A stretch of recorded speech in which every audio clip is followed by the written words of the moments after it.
اور پھر اسی حساب سے ہم دعا بھی کریں گے اور اللہ کا بے حد شکر گزار ہم سب بنیں کہ الحمدللہ آج آپ راتوں میں سے ایک رات ہے. کیا پتا اللہ کی علم میں آج ہی کی رات شب قدر ہو. تو 5 راتیں اللہ نے ہمیں دی ہے. ہر رات جو راتیں ہیں ہم سب کوشش یہ کریں کہ اگر ہم 5 رات بھی اگر کوشش کر کے لگا دیں گے اللہ کے لیے تو میں سمجھتا ہوں کہ اگر اس میں سے کوئی رات شب قدر کی بھی اللہ کی قبولیت ہو گئی تو بہت بڑی بات ہے. دعا کے تعلق سے چند بات ذہن نشین رکھیں خوب اچھی طریقے سے, ٹھیک ہے. اور اس سے پہلے آپ ایک مثال لے سکتے دیکھیں ننھا منھا سا بچہ, چھوٹا سا بچہ, جب اس کو پیسے کی ضرورت ہوتی ہے, تو روپیہ 2 روپے کی ضرورت ہوتی ہے, اسے ٹافی یا کچھ خریدنا ہوتا ہے, تو وہ ماں باپ کے پاس آتا ہے, روتا ہے, ماں منع کرتی ہے, باپ منع کرتا ہے, وہ پھر روتا ہے, رو رو کر کے وہ بنوا لیتا ہے. بولی وہ اس حد تک روتا ہے کہ ماں آخر میں اچھا ٹھیک ہے لے 1 روپیہ جا چاکلیٹ کھا لے. وہ اس حد تک روتا ہے کہ باپ مجبور ہو جاتا, بھائی چلو ٹھیک ہے لو جاؤ تم اپنا جو بھی سامان لے لو. تو ہم اللہ سے روئیں گے, گر گرائیں گے اور اپنے اللہ کو راضی کر کے اٹھیں گے انشاءاللہ. راضی کریں گے اللہ کو, اس طرح راضی کریں گے. بتا غزوہ بدر یاد کیجئے, جب آپ سے کنیکٹ ہو جائیے گا تو بس زیادہ وقت نہیں لوں گا. غزوہ بدر یاد کیجئے, سارے مسلمان آ گئے, اللہ کے رسول بھی آ گئے, مسلمان تھکے مانتے ہیں, بالکل تھکے مانتے ہیں.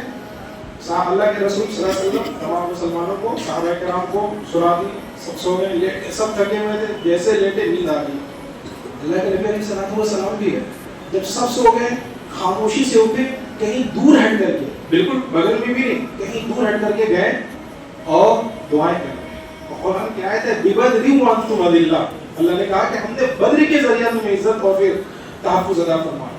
اور اس حد تک محمد صلی اللہ علیہ وسلم دعائیں کر رہے ہیں, دعائیں کر رہے ہیں, دعائیں کر رہے ہیں. آپ کے یار غار ابو بکر آنکھ کھلی, سب سے پہلے تلاش کر رہے ہیں محمد صلی اللہ علیہ وسلم کہاں ہے, دکھ نہیں رہے. وہ رات کے تاریکی میں چپکے چپکے گئے, دیکھتے ہیں کہ ایک جگہ محمد صلی اللہ علیہ وسلم سجدے میں ہیں اور اللہ سے دعائیں کر رہے ہیں, ہچکیاں بن گئی ہیں, زاروں قطار رو رہے ہیں, اور اس حد تک رو رہے ہیں کہ آپ علیہ السلام جو اپنے جسم اطہر پر جو ردائے مبارک چادر شریف اوڑھے ہوئے تھے وہ آپ کے جسم اطہر سے نیچے گر چکی ہے.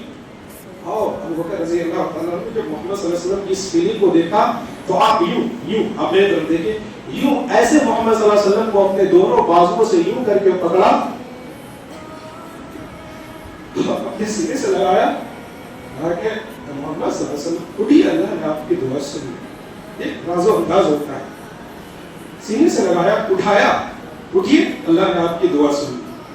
یہ تو ایک موقع ہے. اور قرآن میں اللہ نے کئی جگہ کہا محمد صلی اللہ علیہ وسلم کو, ایک جگہ کہا فَلَعَلَّكَ بَاخِعٌ نَفْسَكَ عَلَىٰ آثَارِهِمْ إِن لَّمْ يُؤْمِنُوا بِهَٰذَا الْحَدِيثِ أَسَفًا. ہمارے نبی جی کیسے تھے کہ اللہ قرآن کی آیت نازل فرما رہے ہیں, فَلَعَلَّكَ اے نبی, یا آپ اپنی جان دے دیں گے کہ یہ لوگ آپ کی بات نہیں مانیں گے, تو اِنَّكَ لَا تَهْدِي, اے نبی آپ کی ذمہ ہدایت نہیں ہے, من احببت, آپ جسے چاہے ہدایت نہیں دے سکتے. ہاں آپ اپنا کام کریں, دعوت کریں, تبلیغ کریں, لوگوں کو سمجھاتے بلاتے. دعا ہے, جب ہم دعا جب بھی کریں یاد رکھیں تو ایک چیز, ہم یقیناً گنہگار ہیں, خطا کار ہیں. جب ہم دعا کے لیے ہاتھ اٹھائیں تو ہم اللہ کی رحمت کی طرف نظر کریں کہ بھائی پتہ ہے میرے گناہوں, مطلب اللہ کی رحمت کے مقابلے میں ہمارا گناہ کچھ ہے.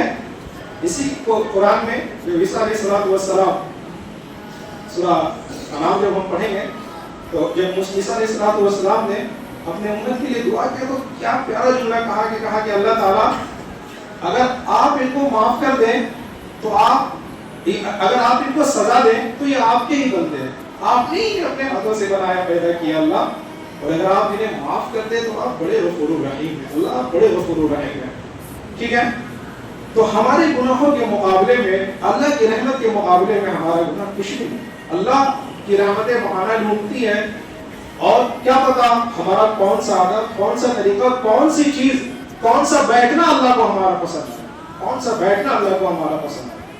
ٹھیک ہے, تو جب ہم دعائیں مانگیں دل اور خلوص سے مانگیں. اور ایک چیز اور تھوڑا سا, میں اکثر دیکھتا ہوں بہت سے لوگ یہ موازنہ کرتے, تقابل کرتے, فلاں جگہ ایسی دعا ہوئی, فلاں جگہ ایسی دعا ہوئی. یہ اچھی بات نہیں میرے پیارے.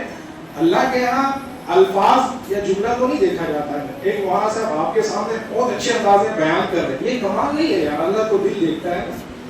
ہو سکتا ہے کہ ایک انسان کی زبان کے اندر لڑکھڑاہٹ ہے, وہ بہت اچھے طرح سے گفتگو نہیں کر پا رہا, اس کو بہت اچھے سے بات نہیں کرنا آ رہا ہے, لیکن اللہ کے یہاں تو دل چلتا ہے نا. اللہ کے یہاں تو بہت لمبی چوڑی تقریر یا بہت لمبے چوڑے بیان کی ضرورت نہیں ہے. اللہ تو دیکھتا ہوا ہے, دیکھتا ہے کہ ٹوٹا ہوا دل لے کر کے کون آیا. ایک چیز. دوسری بات, دعائیں جو قبول ہوتی ہے 3 طریقے سے, ٹھیک ہے, اس کو مائنڈ میں رکھ کے پھر اس یہ بات سامنے رکھ کر کے ہم دعا کریں. ایک حدیث شریف کے اندر آتا ہے, آگے بڑھ جائے, بہت سے لوگ پیچھے آ رہے ہیں تو بیٹھنے میں زحمت ہوگی. جمال بھائی آگے جگہ ہے, جمال بھائی آ جائیں, افروز صاحب پڑھ جائیں تھوڑا سا. حدیث شریف کے اندر آتا ہے کہ دعائیں 3 طرح سے قبول ہوتی ہیں. ایک منوان, انسان جو کچھ اللہ سے مانگا اللہ دے دیا, گاڑی چاہیے دے دیا, گھر چاہیے دے دیا, نیک اور مطلب جو ضرورت ہے اللہ سے ہم مانگے اللہ دے دیا, ٹھیک ہے.